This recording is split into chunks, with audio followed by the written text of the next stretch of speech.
Halo Tax Academian, kembali lagi bersama saya Icat di Ada Apa Dengan Pajak AADP persembahan spesial dari DDTC Academy. Nah, Tax Academian, dalam rangka upaya Direktorat Jenderal Pajak untuk menggali potensi penerimaan pajak, disusunlah nih oleh Dijen Pajak itu yaitu daftar sasaran prioritas penggalian potensi. Nah, DSP 3 ini itu disusun berdasarkan beberapa metode atau kriteria. Nah, apa itu DSP 3 dan bagaimana metodenya? Nah, saksikan terus hingga akhir ya.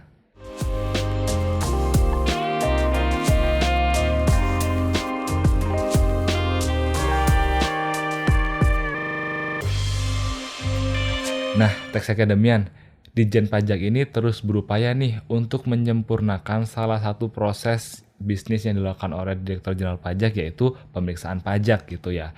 Nah, penyempurnaan atas proses pemeriksaan pajak ini salah satunya dilakukan dengan mengatur ulang ketentuan tentang penentuan wajib pajak mana saja yang akan dilakukan pemeriksaan. Nah, pengaturan ulang tersebut itu antara lain dengan melakukan melalui penyusunan peta kepatuhan atas daftar sasaran prioritas penggalian potensi pada masing-masing kantor pelayanan pajak. Nah, tadi ya Ica sebutkan terkait DSP 3. Nah, apa itu DSP 3? Nah, DSP 3 atau kepanjangan dari Daftar Sasaran Potensi Penggalian Potensi itu adalah daftar wajib pajak yang menjadi sasaran prioritas penggalian potensi sepanjang tahun berjalan, baik melalui kegiatan pengawasan maupun pemeriksaan. Nah, jadi tidak hanya melalui pemeriksaan saja ya, namun juga dapat melalui proses pengawasan. Nah, berdasarkan pada ketentuan Surat Edaran Nomor 15 PJ tahun 2018, DSP 3 ini disusun agar setiap kantor pelayanan pajak itu dapat menentukan secara spesifik mana saja daftar wajib pajak yang akan dilakukan proses penggalian lebih lanjut gitu ya. Nah, penggalian potensi pajak dalam tahun pajak berjalan ini itu dilakukan oleh setiap KPP itu hanya dapat dilakukan terhadap wajib pajak mana saja yang terdapat dalam DSP 3 tadi gitu ya. Kecuali misalkan KPP mendapatkan data konkret yang dapat ditindaklanjuti tersendiri, nah itu juga bisa dilakukan pemeriksaan ataupun pengawasan gitu. Nah, dalam rangka untuk menentukan wajib pajak mana saja yang masuk dalam DSP 3 ini, nah KPP perlu memperhatikan beberapa indikasi ketidakpatuhan dengan melihat adanya gap antara profil perpajakan dalam SPT wajib pajak yang disampaikan dan juga profil ekonomi yang sebenarnya. Nah, jadi memang ada suatu gap inilah akan disusun suatu daftar sasaran DSP 3 tadi, begitu ya.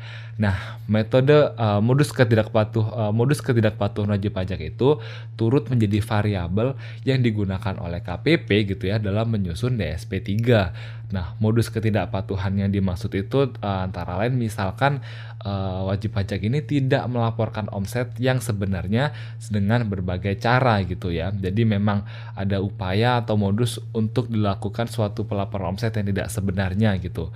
Nah, sejumlah modus yang dimaksud itu diantara lain itu adalah misalkan melaporkan penghasilan sebagai utang atau juga menurunkan harga jual dari yang sebenarnya. Termasuk juga kalau misalkan tidak melaporkan kuantitas penjualan yang sebenarnya ataupun juga melakukan penjualan off balance sheet dan juga tidak melaporkan misalkan ada pembelian sehingga HPP dan omsetnya itu menjadi lebih rendah dari aslinya. Jadi kalau misalkan ada suatu modus ketidakpatuhan ini bisa menjadi suatu rambu-rambu variabel bagi KPP untuk menyusun DSP 3 gitu ya, untuk memetakan mana saja wajib pajak yang menjadi target penggalian gitu.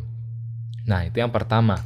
Yang kedua adalah modus ketidakpatuhan yang menjadi variabel DSP 3 ini adalah ketika adanya pembebanan biaya dengan cara yang tidak seharusnya. Nah, ya misalkan nih contoh itu membuat bukti potong tidak berdasarkan transaksi sebenarnya ataupun juga pembebanan jasa antar perusahaan afiliasi misalkan transfer pricing begitu ya. Termasuk juga misalkan dilakukan suatu pencadangan yang tidak sesuai dengan ketentuan perpajakan yang berlaku. Ataupun juga nih misalkan wajib pajak ini melakukan pembebanan tidak sesuai dengan ketentuan 3M pasal 6 Undang-Undang Pajak Penghasilan ataupun juga melakukan pengkreditan pajak masukan atau biaya yang tidak sesuai dengan transaksi transaksi sebenarnya. Lalu modus yang ketiga adalah misalkan wajib pajak tidak memenuhi ketentuan PPN dengan cara melaporkan penjualan sebagai ekspor menggunakan data faktur pajak yang dengan pembeli tidak ber-NPWP atau melakukan transaksi yang tidak sebenarnya dan tidak sesuai dengan mekanisme penkreditan pajak masukan. Modus yang keempat adalah misalkan wajib pajak ini melakukan aggressive tax planning, yaitu yang mana ini tidak sesuai dengan spirit untuk pajak bangsa Indonesia gitu ya. Mana aggressive tax planning itu menggerus basis perpajakan di Indonesia, yang mana ini dapat diindikasikan dengan adanya debt to equity ratio atau DER gitu ya, di atas 4:1. Selain itu juga kalau misalkan wajib pajak itu memiliki control foreign company atau CFC, atau juga misalkan wajib pajak ini terindikasi memiliki resiko transfer pricing begitu. Nah, resiko transfer pricing ini tuh misalkan wajib pajak itu memiliki transaksi dengan lawan transaksi yang mana ini merupakan pihak afiliasinya dengan dimana berlokasi di negara dengan tarif pajak yang lebih rendah gitu. Misalkan juga kalau contohnya wajib pajak ini melakukan re-invoicing, ataupun juga kalau misalkan wajib pajak ini memiliki transaksi afiliasi yang signifikan, termasuk juga kalau misalkan jika dibandingkan dengan industri yang sejenis gitu ya, atau sebanding itu ya, itu performa keuangannya itu berbeda. Ataupun juga kalau misalkan wajib pajak ini melaporkan kondisi merugi selama 3 tahun pajak dalam jangka waktu 5 tahun. Nah, beberapa hal tadi itu bisa menjadi rambu-rambu bagi KPP untuk memasukkan wajib pajak dalam DSP3. Lalu yang keempat adalah modus ketidakpatuhannya itu misalkan wajib pajak ini itu terindikasi melakukan treaty abuse gitu ya, dengan cara melakukan transaksi yang tidak memiliki substansi namun dilakukan itu hanya semata-mata tujuannya itu untuk memperoleh manfaat dalam P3B. Jadi memang di P3B ini kan memang banyak fasilitas pajak misalkan berupa pengurangan tarif pemotongan pajak begitu ya.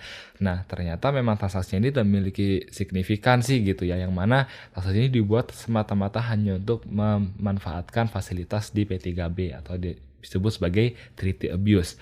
Lalu yang keenam modus ketidakpatuhannya ini misalkan wajib pajak itu tidak melaporkan nilai pengalihan harta sebenarnya dalam rangka itu untuk misalkan ketika melakukan likuidasi, penggabungan usaha, peleburan usaha, pemekaran usaha, pemecahan dan atau pengambil alihan usaha. Nah, modus yang ketidakpatuhan yang ketujuh gitu ya, misalkan wajib pajak ini tidak melaporkan nilai perolehan atau nilai penjualan yang sebenarnya ketika melakukan tukar menukar harta. Nah, apabila terdapat tadi ya 7 modus ketidakpatuhan tersebut, nah wajib pajak ini berpotensi nih untuk masuk ke dalam DSP3 yang mana akan menjadi target pemeriksaan atau pengawasan oleh KPP dalam tahun pajak berjalan. Nah, oleh karena itu wajib pajak perlu nih untuk memeriksa kembali bagaimana kondisi perpajakannya gitu ya, sehingga terhindar nih dari 7 modus ketidakpatuhan tadi dalam untuk kemudian tidak masuk dalam DSP3. Nah, demikian Tax Academian episode AADP kali ini terkait modus ketidakpatuhan dalam proses penyusunan DSP3. Nah, saksikan juga berbagai video AADP lainnya spesial secara eksklusif hanya di YouTube channel DDT Indonesia. Saya Icat pamit undur diri, terima kasih dan sampai jumpa.